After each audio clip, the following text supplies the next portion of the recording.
Hi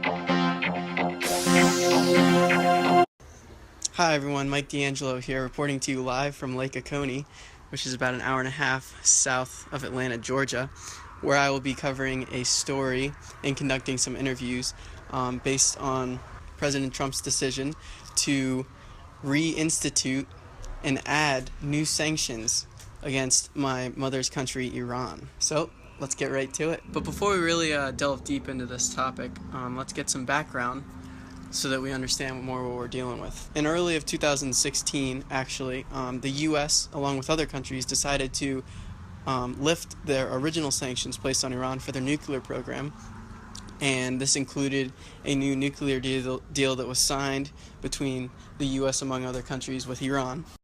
However, when President Trump was elected to office, for some reason, he decided to reinstitute the sanctions with a twist. These types of sanctions were not instituted on Iran as a country, but rather 18 individuals, to be exact, individuals and institutions.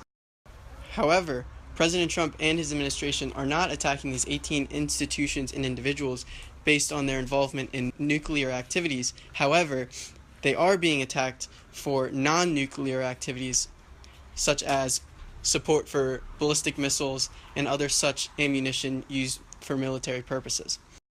Now, what makes this more puzzling is that President Trump himself said that Iran was on the way toward sanction relief and that they were taking all steps necessary to rid themselves of these sanctions. So it doesn't exactly make sense as to why he would place more. However, in a recent interview, President Trump did state that in order for Iran to be held most accountable for their actions, he had to put sanctions not only on them currently, but also keep them long-term so that he could feel safe and the rest of our country could feel safe that Iran did not mean them harm. Now, this means that, although contradicting himself, President Trump is saying that there could possibly be a day where Iran does not have any sanctions against it, whether they be nuclear or not.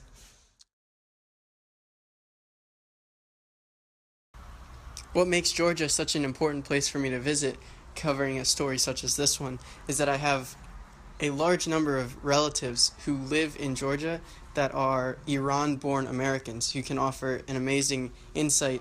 One of these such individuals is my uncle, Ali. This is Ali. He was born in Iran and he came to America when he was 19. Are you aware of the added sanctions that President Trump has put on Iran? Yes, I am. And what do you think are the long-term consequences of such sanctions?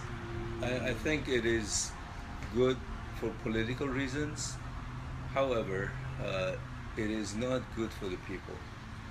It can hurt the individuals, it can hurt the public at large.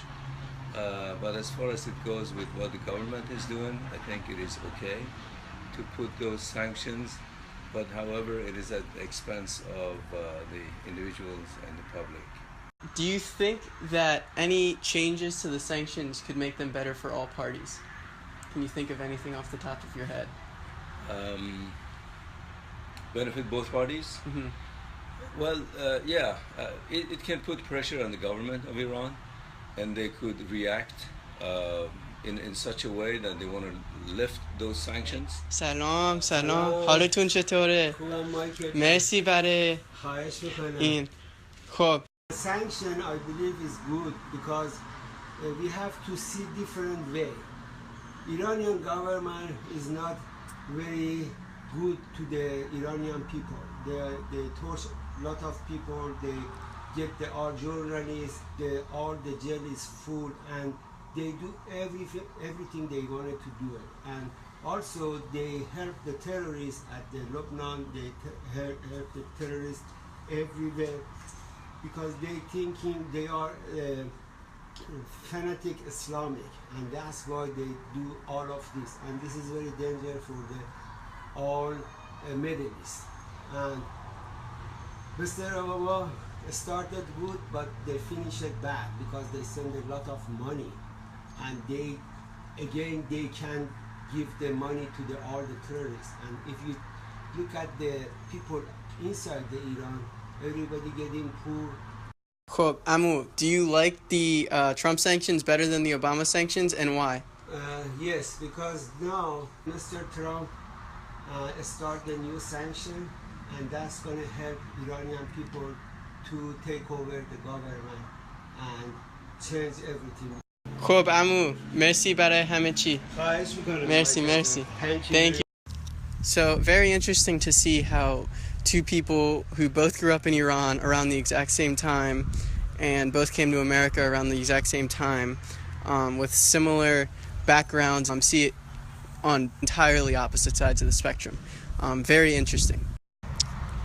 Before we cast away here, I just want to take a second to thank both of my uncles for graciously accepting to conduct an interview with me. It allowed us to get a very good insight into the story and see what's going on inside the minds of the people who actually would have experienced something like this inside of Iran. Thank you. It's a nice day out here, Baltimore, Maryland. Perfect for a walk. Beautiful scenery. Wish I could say the same, unfortunately, in Texas. This past week, Texas has been dealing with a lot of rain. Almost 50 inches in some areas. And it has caused about 6.8 million people to be affected in total. That's almost a quarter of the entire population of the state of Texas.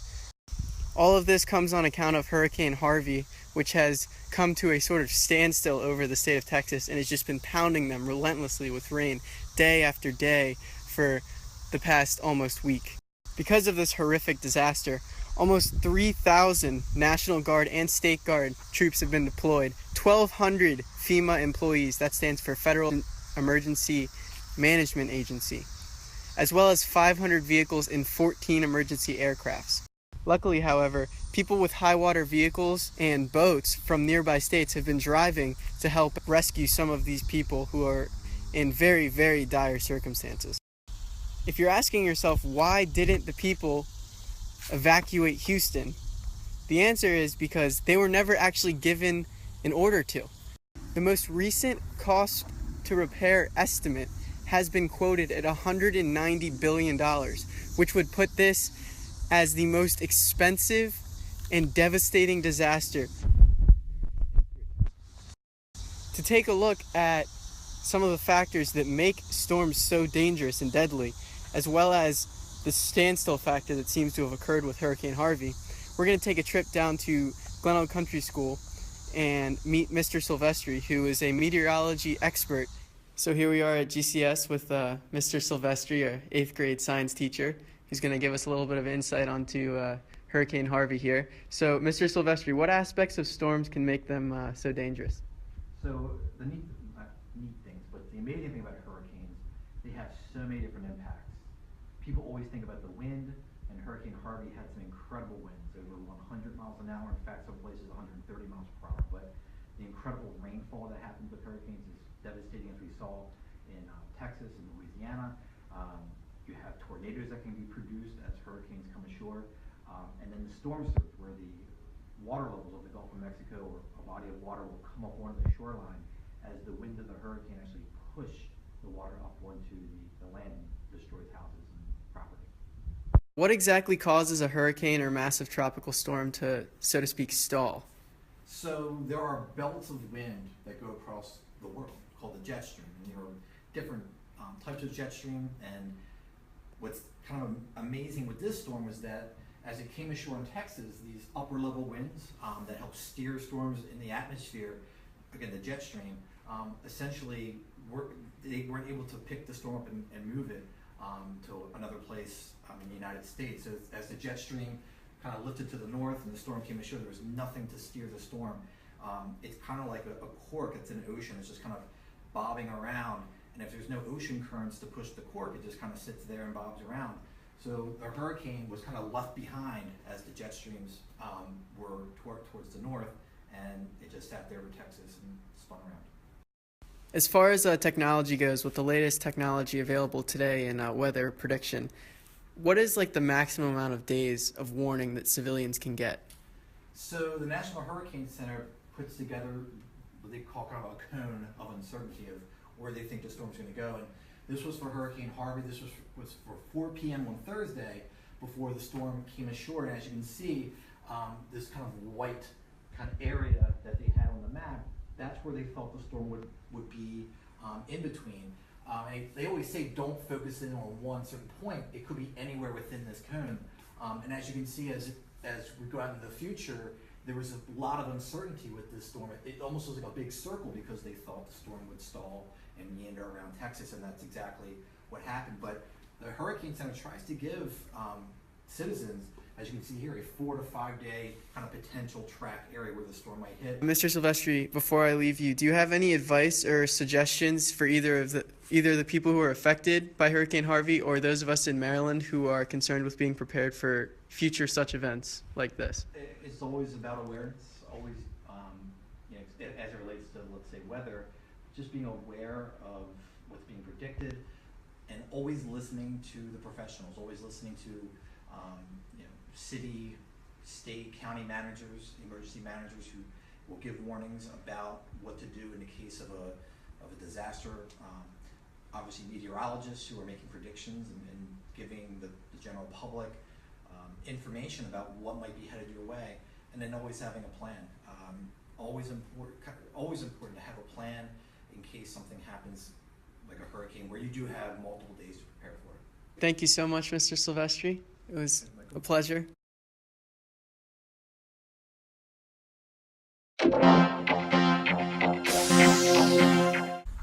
Hi, I'm Mike D'Angelo, and it's a very sad day indeed for crabbers and watermen alike in Maryland, as new regulations have cut the crabbing season short by 10 days, as well as imposing stricter rules on catching female crabs.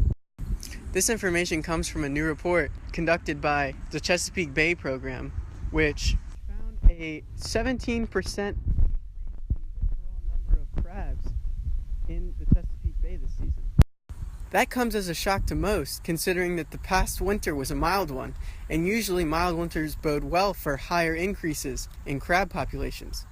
For example, this year, the Chesapeake Bay program predicted a 30% increase in the amount of crabs. Most importantly, and most shockingly, however, the number of juvenile crabs decreased this season by 54%.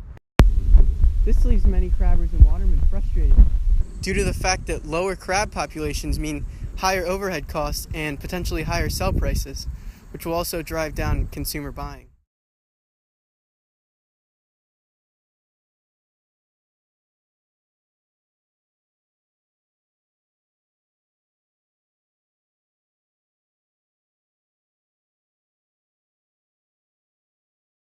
So I'm here at Kittleman Crabs with Cody. He still sells crabs today, so he's going to give me a little bit insight about the season. Cody, can you tell me a little bit about like the frustrations and struggles that come with being a crabber? The regulations is one of the biggest frustrations that come with being a crabber. The one I told you about, having to stop at 1:30 in the afternoon, a lot of crabbers can't stand that. Why do you think the prices have gone up so much recently? I think the prices actually went up, like last year when there was less crabs, or the year before when there was less crabs, the prices went up then. I think this year there was some more crabs in the beginning of the year, but since the prices were already up, they just kept them up instead of dropping them down as the supply should have happened, you know. And so that way it was a way of just keeping them up so everybody can make more money in the industry. Usually mild winters point to population increases, but as you said earlier, the population has kind of decreased this year. What are some other reasons that would cause a population decrease other than a strong winter? Virginia dredging female crabs that are on egg lake is a huge detriment to crabbing. And the seafood lobby in Virginia is very large, and politicians get a lot of money from the seafood lobbyists in Virginia. So they can't. Crab potters call their crabs by 3 different ways. They have females, they have number 2s, and they have number 1s. Number 2s are just legal up to about 6 inches. And these would be the number 2s right there. Okay. Now these are number 1s, which would be like from 6 inches up. And these are the large, the jumbo ones right there.